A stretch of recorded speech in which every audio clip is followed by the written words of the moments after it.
Hello everyone, I hope कि आप सभी लोग अच्छे से होंगे।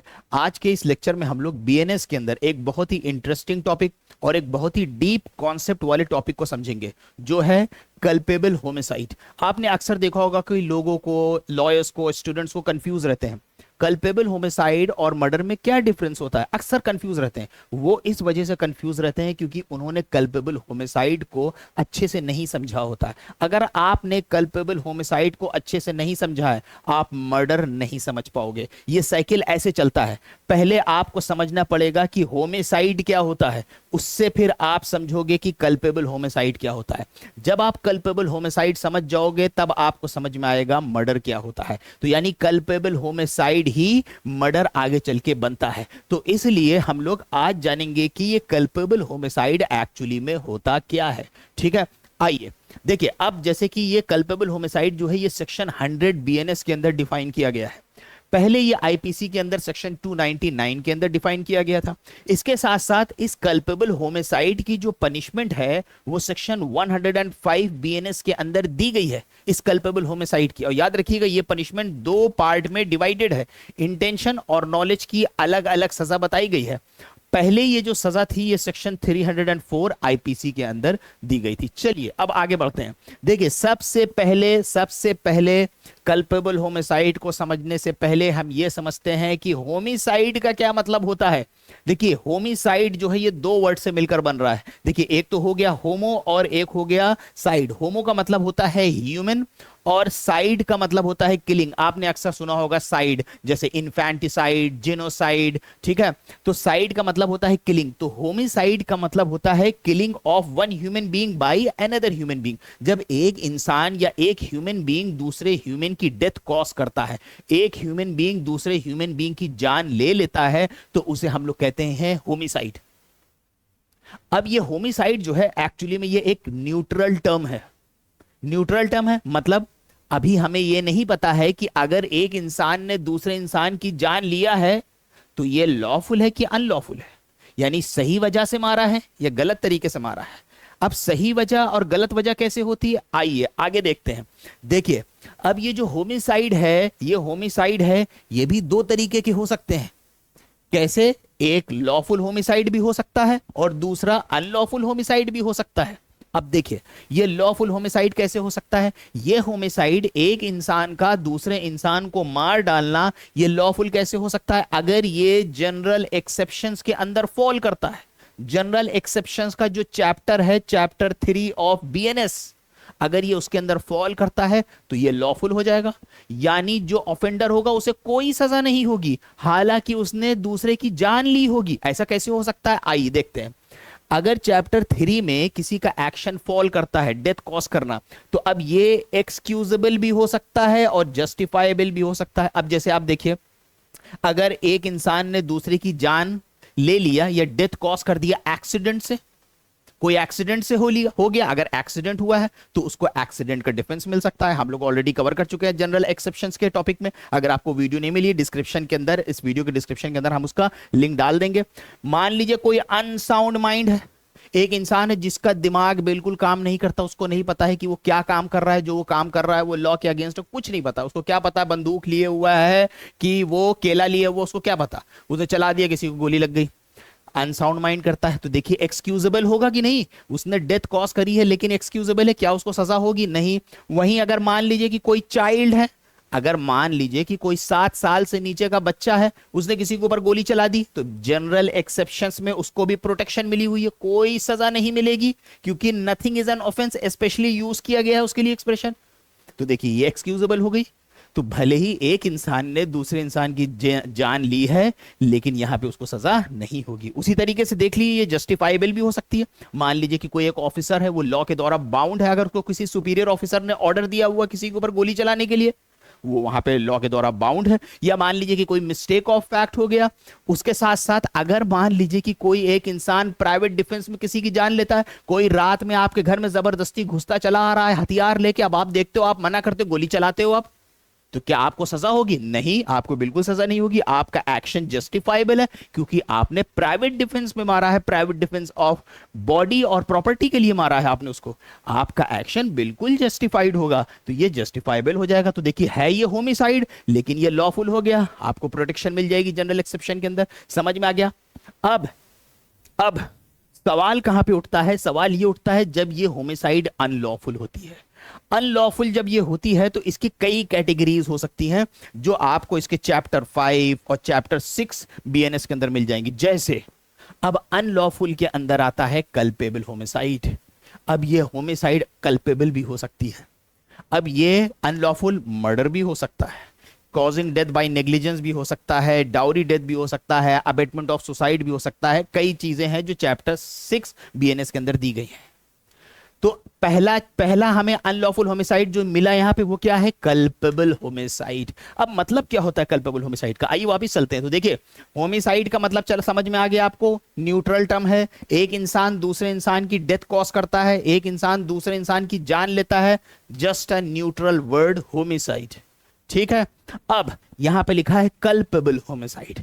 कल्प का मतलब होता है ब्लेम वर्दी। तो क्या मतलब हुआ? ब्लेम वर्दी होमिसाइड। अगर होमिसाइड लॉफुल होगा तो we can not call it culpable homicide, so we can not use the expression as culpable homicide if it is lawful. Since it is unlawful so we use the expression culpable homicide. अब आप कहोगे sir क्यों culpable हम लोग इस्तेमाल कर रहे हैं? Because it does not fall in the definition of murder. Since it is not murder, that is the reason we are using a different expression for this homicide as culpable homicide. तो आपको देखने में लगेगा एक इंसान ने दूसरे को मारा, आपको देखने में लगेगा एक ने गोली चलाई, एक ने दूसरे के ऊपर चला के गोली मार दिया। what will appear to you as if this case is a murder. So that's why the police जो होती है, the police charge the accused for the punishment of murder under section 302. Earlier in IPC they used to charge the offender under section 302 क्योंकि उनको देखने में लग रहा है it appears as if it is a murder, it is a case of a murder, that the one person is taking the life of another person with the intention of causing the death. So if I take the life of someone by shooting him dead, this is the clear cut case of murder as it appears as if it is the case of murder. क्या appear होगा? Police को क्या लगेगा? Murder है, 302 लगा देगी। लेकिन जब कोर्ट में केस जाएगा तो पता चलेगा ये मर्डर नहीं बन रहा है, ये कल्पेबल होमिसाइड बन रहा है। कैसे? हम लोग आगे चल के देखेंगे।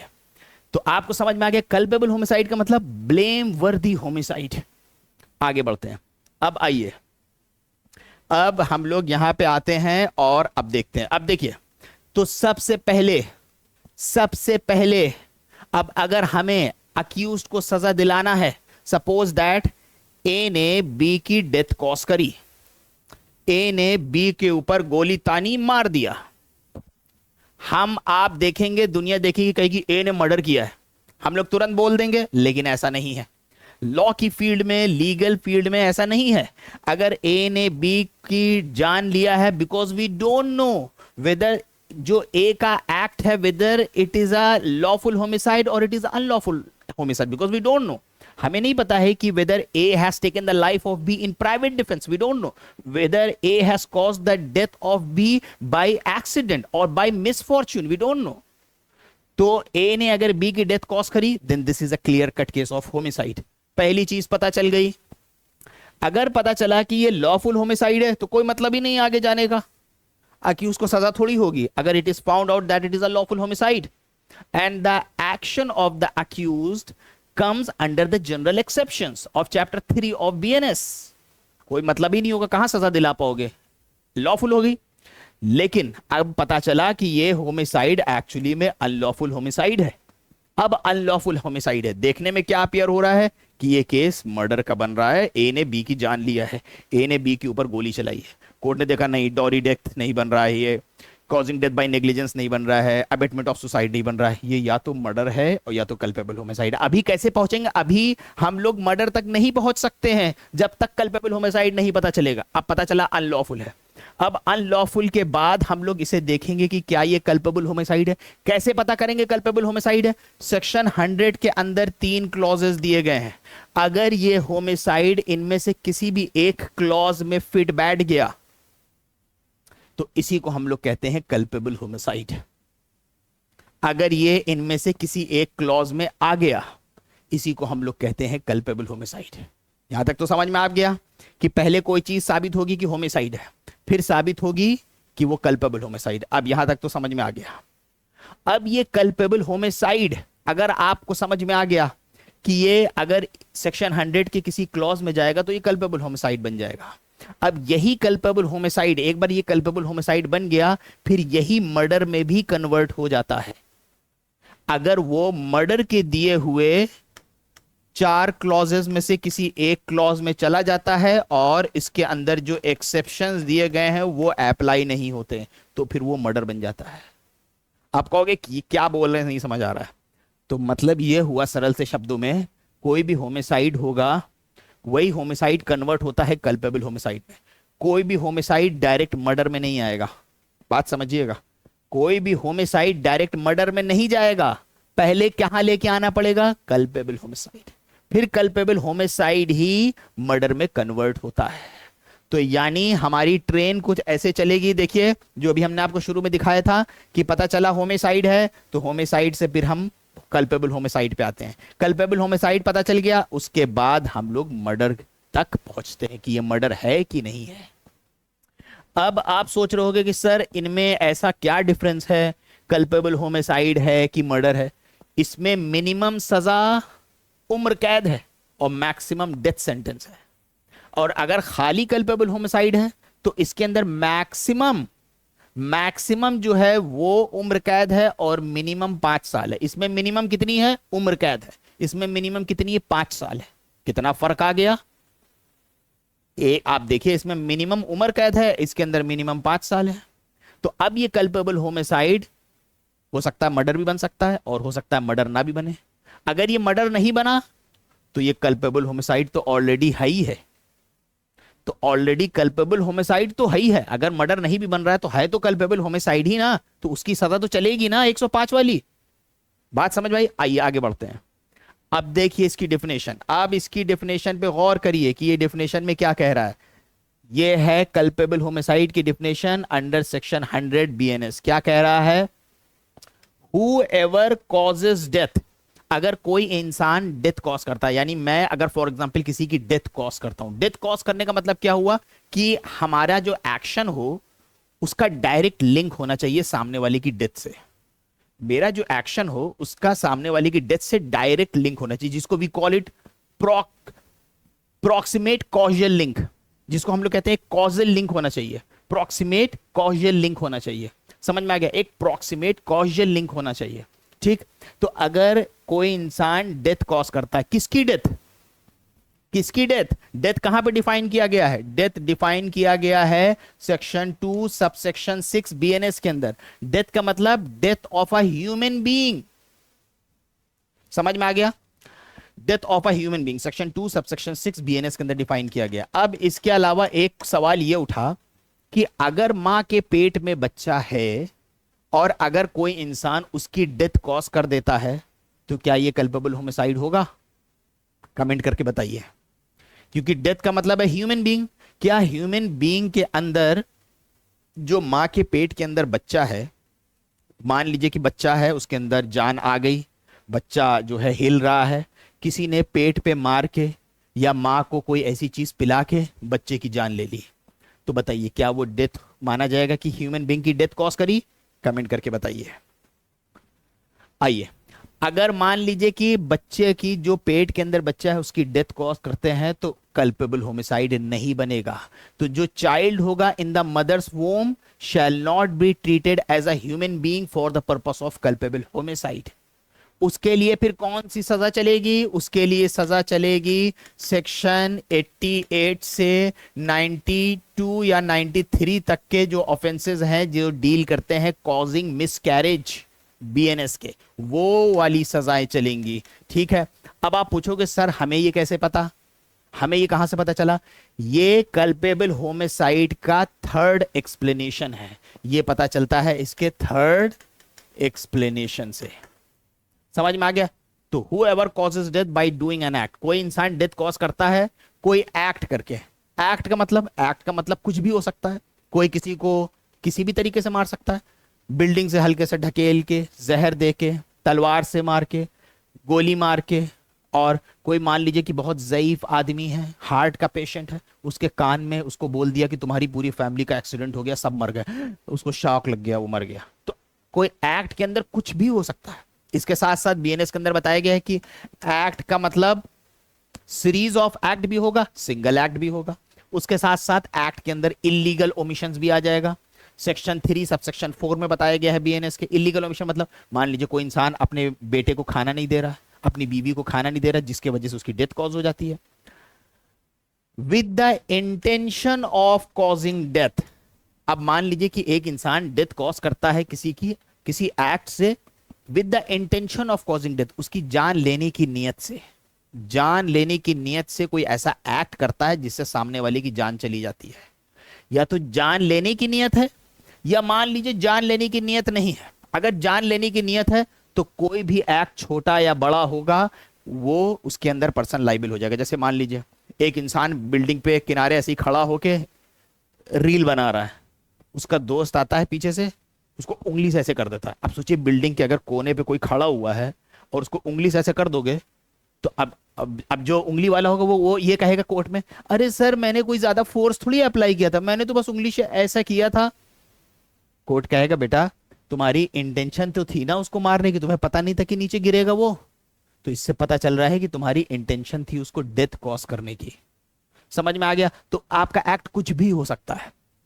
तो या तो जान से मारने की नियत हो, सामने वाले के ऊपर गोली चला दिया, मार दिया, काट दिया, या with the intention of causing such bodily injury, या मान लो कि जान से मारने की नियत नहीं है, जान से मारने की नियत नहीं है, लेकिन इस with the intention of causing such bodily injury, आपको सामने वाले को चोट पहुंचाने की नियत है। एक तो हो गई जान से मारने के लिए कोई भी एक्ट करते हो, दूसरा जान से मारना नहीं चाहते हो, उसको इंजरी, बॉडली इंजरी पहुंचाने के लिए कोई उसके ऊपर एक्ट करते हो। फॉर एग्जाम्पल चाकू मार देना, या मान लीजिए हॉकी का बैट उठा के सर पे मार देना, लकड़ी उठा के सर पे मार देना, पेट पे खूब कस के घूसा मारना, कनपटी पे किसी के बड़ी कस के बैट से मारना। ये क्या है? सामने वाले को इंजरी पहुंचाना।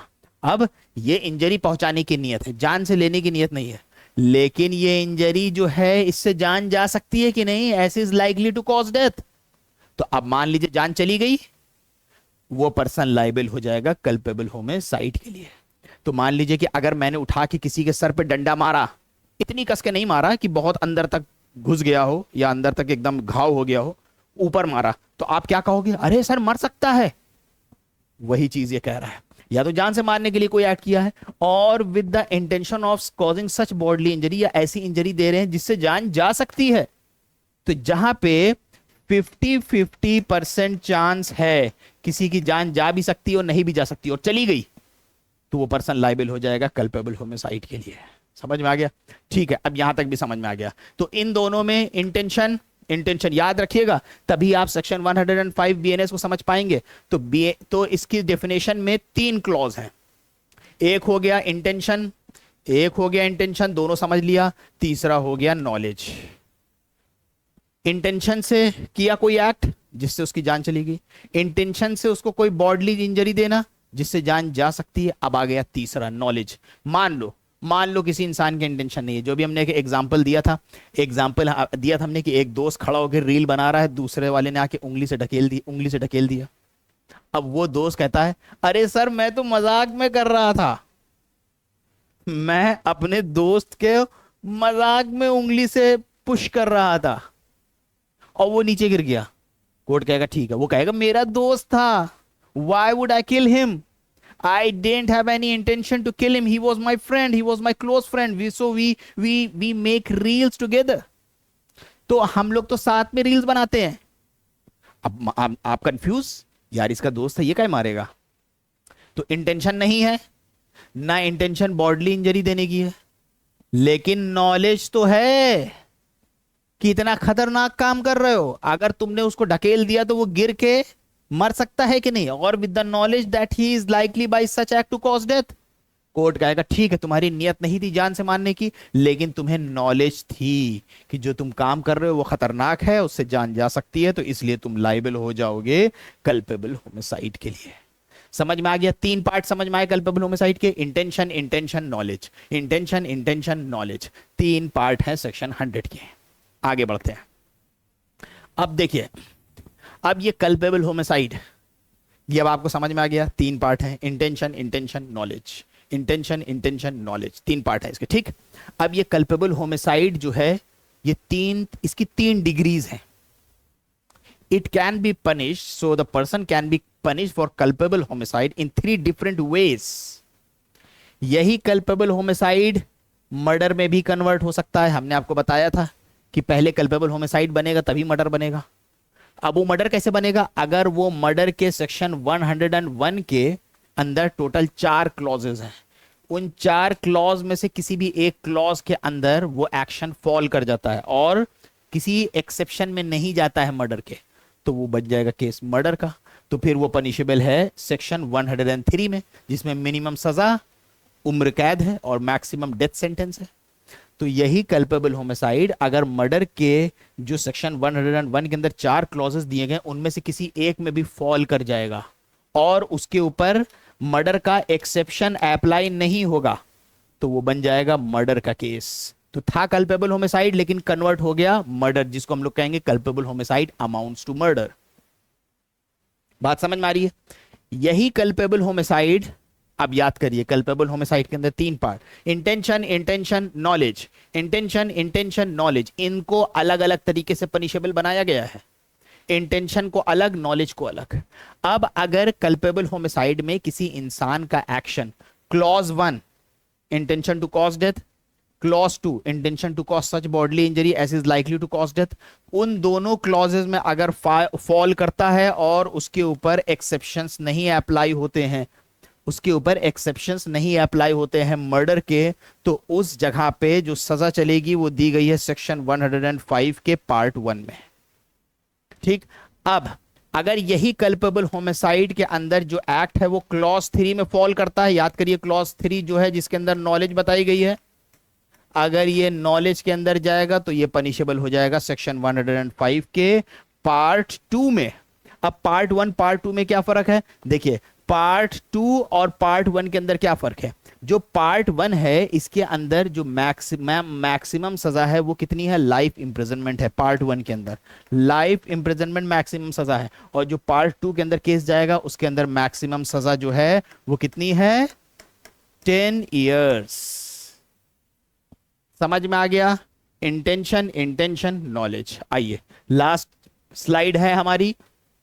अब इसी के अंदर 3 एक्सप्लेनेशन दिए गए हैं कल्पेबल होमिसाइड के, उसको भी हम लोग समझ लेते हैं। एक्सप्लेनेशन 1 ये कह रहा है इसी सेक्शन 100 का कि अगर मान लीजिए कि विक्टिम जो है बेचारा ऑलरेडी किसी पेन से गुजर रहा है, हार्ट का पेशेंट है, हार्ट का पेशेंट है, अब कोई इंसान जाए उसको जानबूझ के कोई इंजरी पहुंचा दे, ये जानते हुए कि वो हार्ट का पेशेंट है, थोड़ी सी इंजरी पहुंचाने से उसकी डेथ एक्सेलरेट हो जाएगी और जल्दी मर जाएगा। अगर उसकी डेथ एक्सेलरेट कर देता है वो, तो भी माना जाएगा कि उसने उसकी डेथ कॉज करी। हालांकि उसको अपनी बीमारी थी हार्ट की, लेकिन किसी इंसान ने जाके उसको कोई इंजरी दे दिया तो डेथ एक्सेलरेट हो गई, तो भी माना जाएगा उस बंदे ने उसकी डेथ कॉज करी है। या मान लीजिए कि विक्टिम जो है, ए ने बी को चाकू मारा, ठीक। अब चाकू मारा उसको, चाकू मारने के बाद अगर विक्टिम को सही टाइम पे इलाज मिल जाता, हॉस्पिटल लेके चले जाते, तो विक्टिम बच जाता।